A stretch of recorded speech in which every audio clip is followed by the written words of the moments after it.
Hi, thank you for sticking with me. Again, this is Belinda Flores. I will tell you that I go by Belle, so probably from here on out, you'll just hear, "Hi, this is Belle."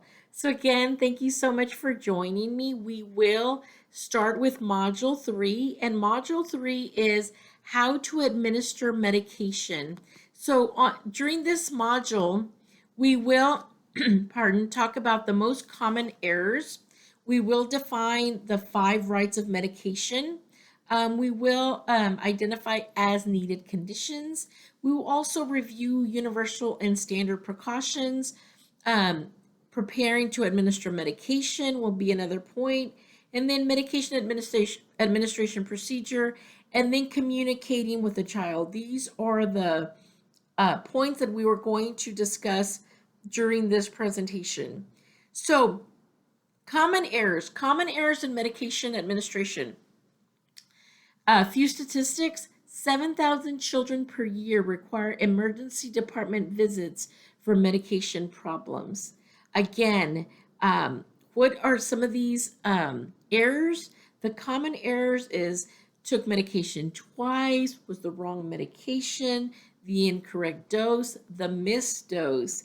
Some of the common causes: not understanding the medication label. These days, it's great because now the letters are bigger many times on the bottle when the prescription is given to you. The labels are bigger, they're easier to read. Sometimes there's pictures, right?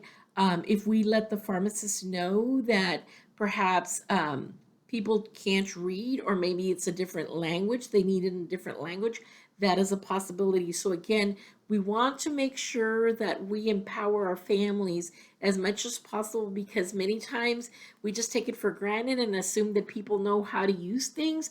I will tell you, as a nurse, one time we gave this elderly gentleman a suppository, and he came back the next day and just was having so many issues. We realized that he did not know how to use a suppository. He hadn't peeled the little aluminum off the suppository before inserting it, and that's shame on us, because again, we just take it for granted, or we assume that people know, and assuming is just not a good thing.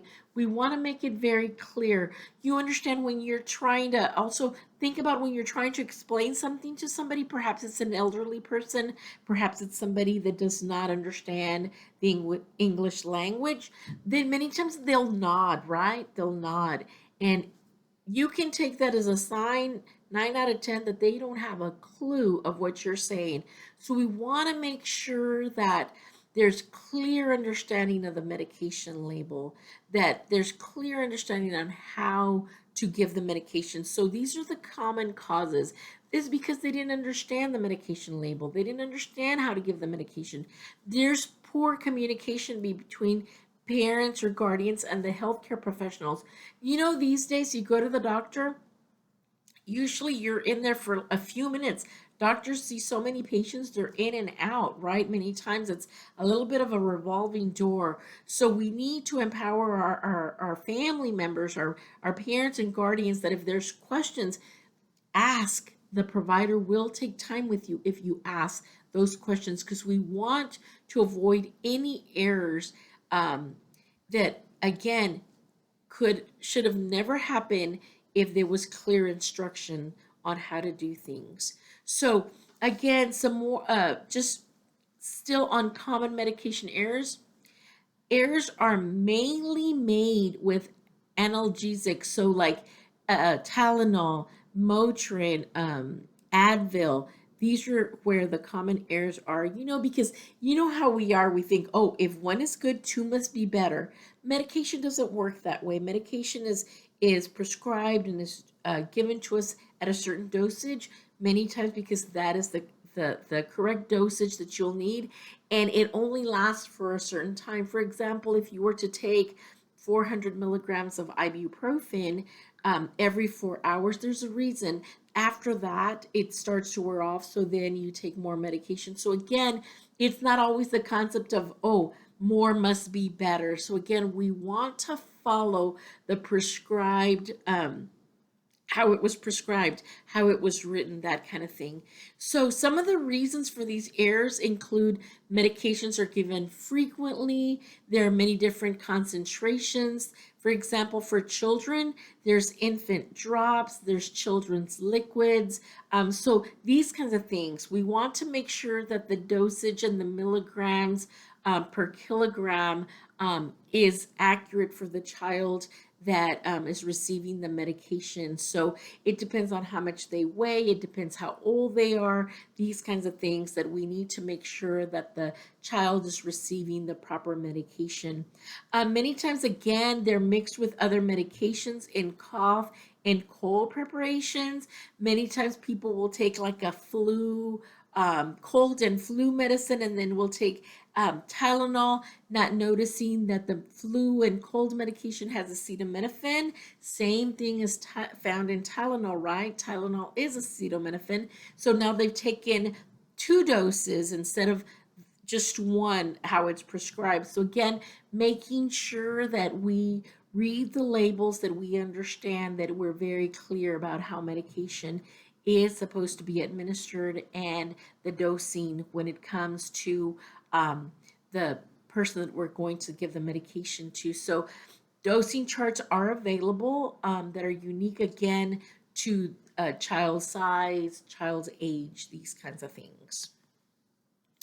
So we've talked about the 5 rights, right? So the 5 rights, right? So the 5 rights, it's got to be the right child, right medication, right dose, right time, right route. Very important. Sometimes they call it 7 rights because, again, the documentation, the reason to give the medication is the other one, and then right documentation. So aside from the 5 rights, there's some states that include 2 more rights, and again, those are the right reason to give the medication and right documentation. So right child, how are we going to know if it's the right child? We want to maybe place a photo next to the child. If it's a younger child, they may not know what their name is. There could be several Michaels or Juans or Marias or Marys in our room. So making sure that it is Maria Martinez and not Maria Gonzalez, that kind of thing. So we want to make sure that the name on the medication label and the child's name is exactly the same. We want to make sure perhaps we have a photo right there where in the little square in the little box that the medication is set in, that we put the vial of medicine, whatever it, we want to make sure that we are giving the right medication to the right child. If there's any, and of course we could have 2 Maria Martinez's, are we giving it to the right Maria Martinez, John Smith, that kind of thing. We could have several. So we want to make sure that if in doubt, find out. It's better to be safe than sorry. Also, we want to make sure that it's the right medication. The name on the medication should be very clear. There should be no question. Is this the right medication? Read the label. Make sure you have the correct medication. So you want to read the labeled container. You want to make sure that it's not expired. You want to make sure that the child is taking, if they are taking more than one medication, is it not contraindicated with another medication, these kinds of things. What medications were prescribed to this child. So you want to be make sure that this is the right medication that I'm supposed to give at 12. Maybe the child has another medication that you need to give at 2. Am I giving the 12 o'clock at 12 o'clock and the 2 o'clock medication at 2 o'clock? So you want to make sure that it's very clear. If there's any question, ever in doubt, it's better to double check. Then right dose, again, we want to make sure that the dose is correct. Check the dose on the label, check the dose on the authorization form. We want to make sure we're using the proper measuring device, not like at home. Many times we've seen our grandparents or aunts and uncles, never our parents, right? That'll just take the bottle, cough syrup, I'll just take a swig. No. We have the proper measuring device so that we can measure accurately what the dose is supposed to be and we give the right dose to that child. Right time, again, we check the permission form to match the time with the label. Is it a noon medication? 12 noon. Again, the medication can be given within 30 minutes before or after prescribed time, but we want to stay within that time frame, okay? We don't want to give a 12 o'clock medication at 10. We don't want to give it at 2 o'clock. We want to stay within 30 minutes of the prescribed time. So look at the clock, note the time. Please note the time. Remember, if you did not write it down, it did not happen. So note the time. That's why it's very important that we do this one thing. If you're the one that's administering medication, that's all you do is administer medication at that time, and staying focused on the child, the medication, and what you are doing.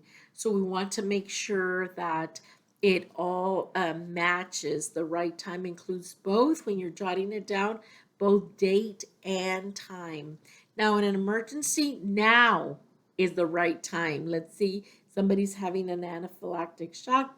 You want to give that EpiPen. You want to give them that injection. So in an emergency, now is the right time.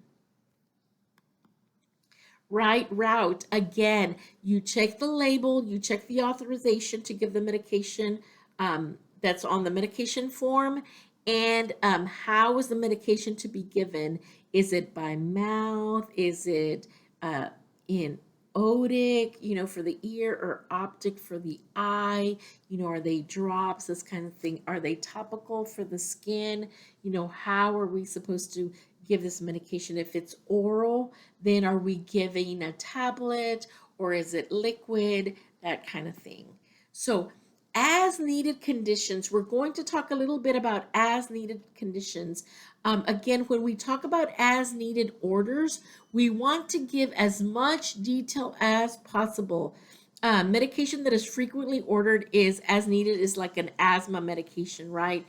To be given as needed. So asthma medications such as albuterol, or maybe antihistamines as Benadryl or Zyrtec or Claritin, such as medications as these may be written as needed, but we want very specific instructions. For example, albuterol, 2 puffs as needed for wheezing, increased cough, or difficulty breathing. We want to make sure that we have specific instructions when we're going to give these as needed medications.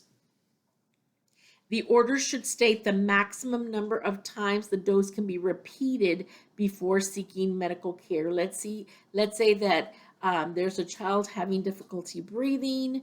You give them their albuterol. They're not doing better. How many times can we give them a couple of more puffs before we have to seek further medical attention? Is their heart rate supposed to stay at what number? If it goes above that number, do we have to call 911, or we seek further medical care? So again, we want instructions to be as specific as possible.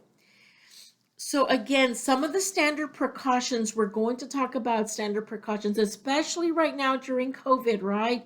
We want to make sure that our masks are on, that we're washing our hands, that we've taken all measures to control infection. We want to be able to keep our area clean.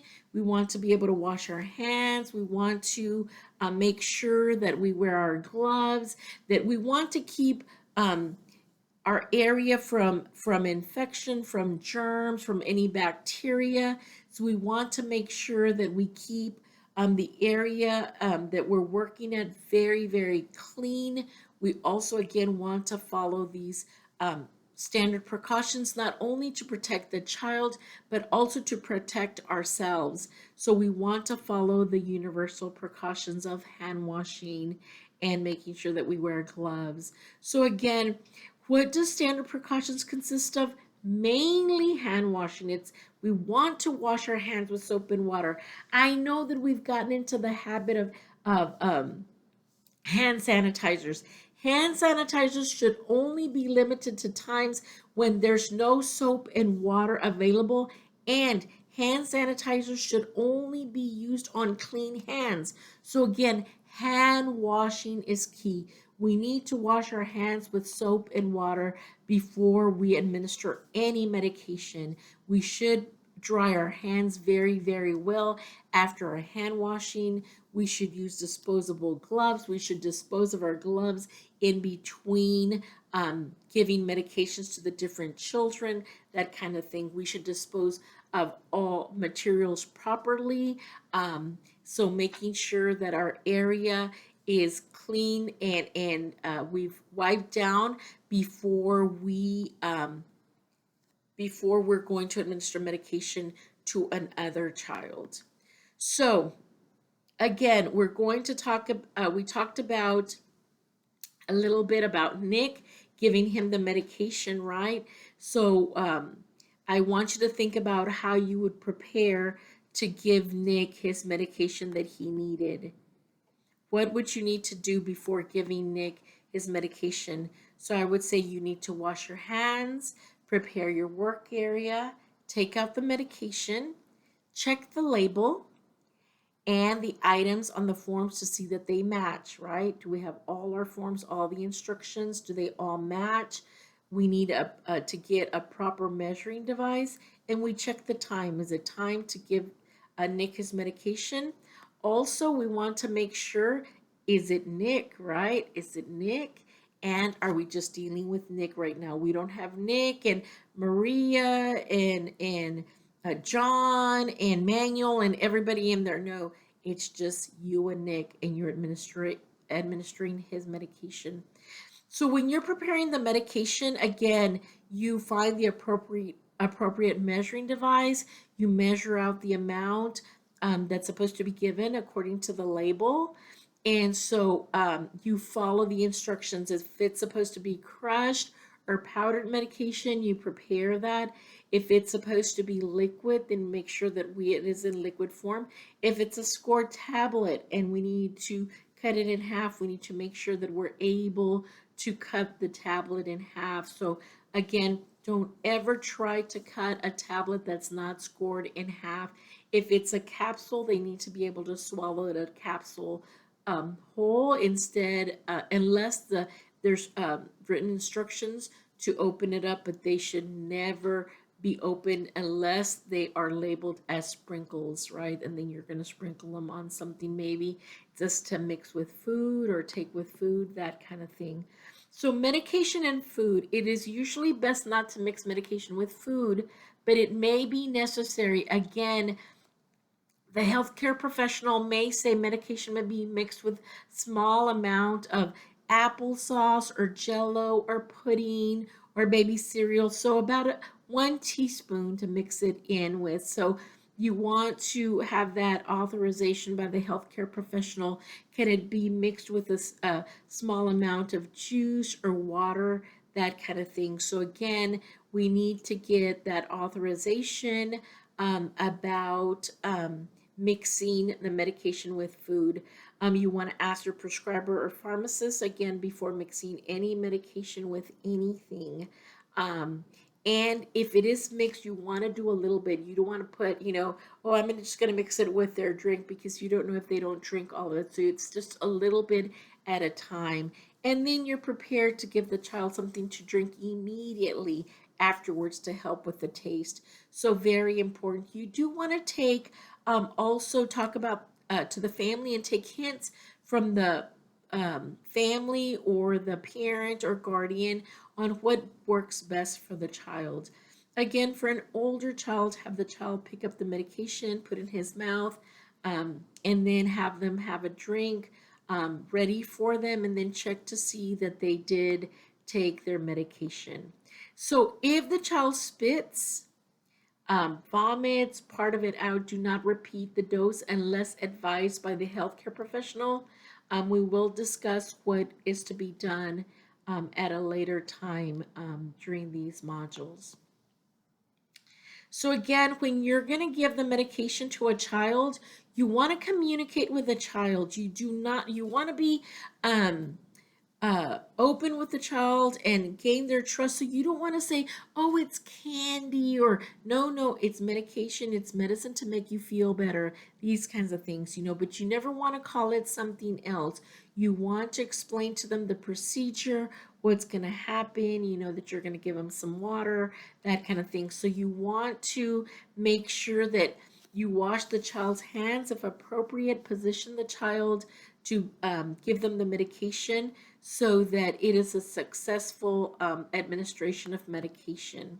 So for instance, for infants, you would want to support the infant's head. You want to hold the baby semi-upright, right? Perhaps an infant seat may be used. If not, you want to keep the child in your arms, but you want to keep the infant's arms and hands away from their face. You gently press um, the chin to open the mouth. You may want to rock the baby before and after, and then usually it's a syringe or a dropper, and you position it to one side of the mouth along the gum, squirting it slowly, allowing time for the infant to swallow. Okay, so sometimes there is dosing nipples that work best if the baby is hungry, but if not, it's usually a syringe or dropper that you're going to use, and you're going to give this oral medication usually before feeding unless otherwise instructed. So toddlers, which is I think the main audience that you guys have, are the toddlers, right? So many times you want to ask your parents, what's the best technique that you use to make sure that your child takes their medication? So you want to give the toddler some control, like do you want to sit or stand, that kind of thing. But never the veto, do you want to take your medicine or not? That's never an option. But the things that they can have control of, you give them that option. Be honest, it tastes bad. Allow the child to drink afterwards. Use appropriate language to explain what you're doing.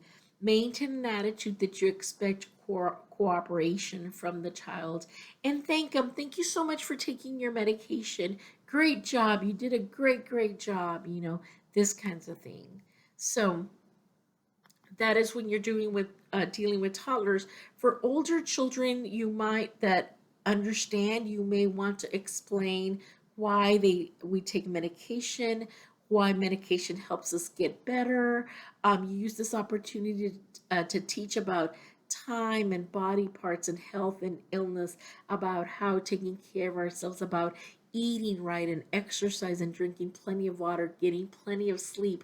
So we want to use this time to educate the older children about taking care of oneself.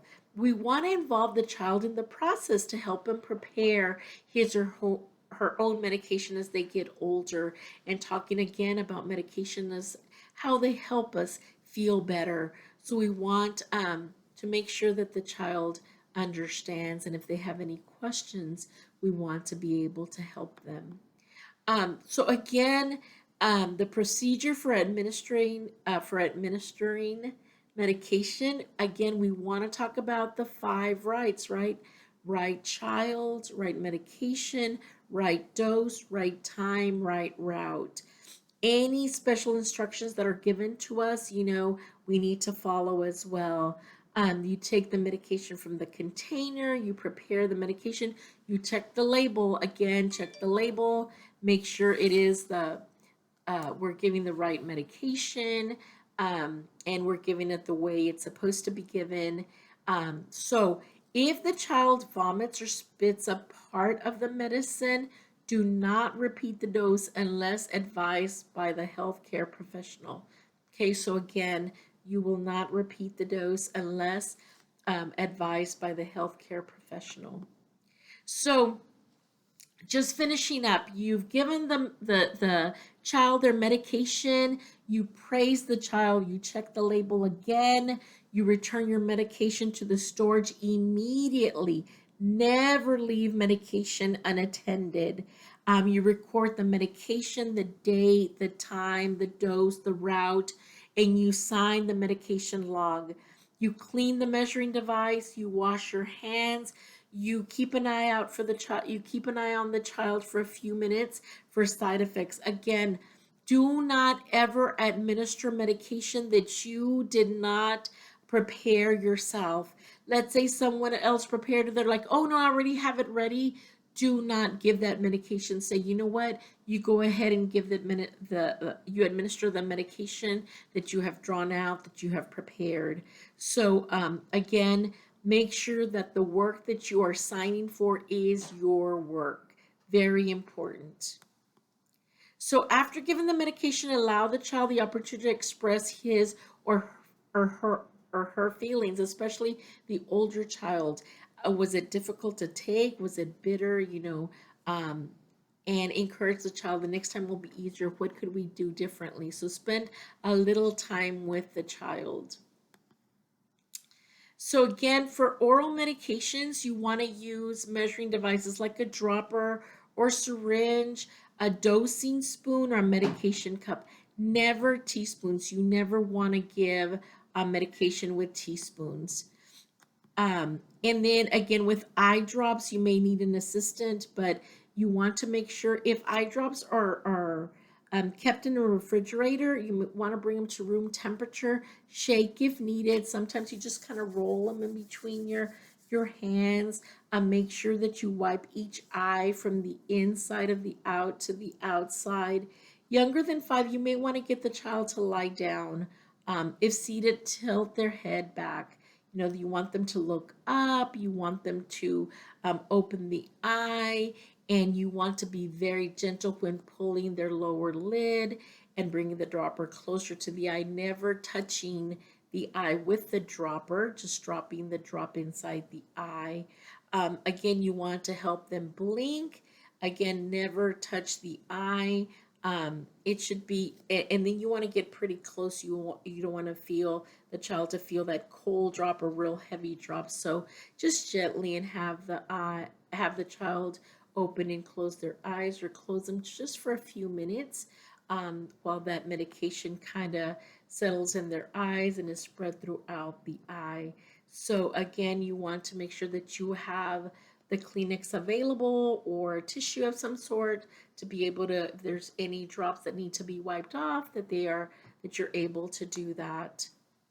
Again, eardrops, same thing. Have the child lie down with the affected ear facing up. You want to pull the lobe down and back. Look into the ear canal to open, and then make sure that there's nothing, if there's blood or pus or anything like that, you want to be able to report that. But if not, you want to make sure that you drop those the drops in the ear, never touching the ear when you're putting eardrops in the ear as well. For topical medication, again, make sure that the topical medication is prescribed, and if it's over the counter, that there is instructions by a provider, healthcare provider, and directions on how to administer the medication, whether it's the creams or ointments or patches. We talked about eye drops or eardrops as well. Inhaled medications, again, you want to make sure if there's a spacer that you use the spacers. If you're going to, let's say that you're going to use nasal sprays, you want to make sure that you administer one side at a time, that they maybe hold one nostril shut, well, if they're able to, and you spray the spray in their nose, that kind of thing. So again, being as nice and gentle as possible, because sometimes they're irritants, right, to these children. So letting them know, this is going to be uncomfortable, but it's going to pass fairly quickly. Thank you very much for your time. That is our presentation for Module 3. We have one more module, and I'll be with you shortly. Thank you.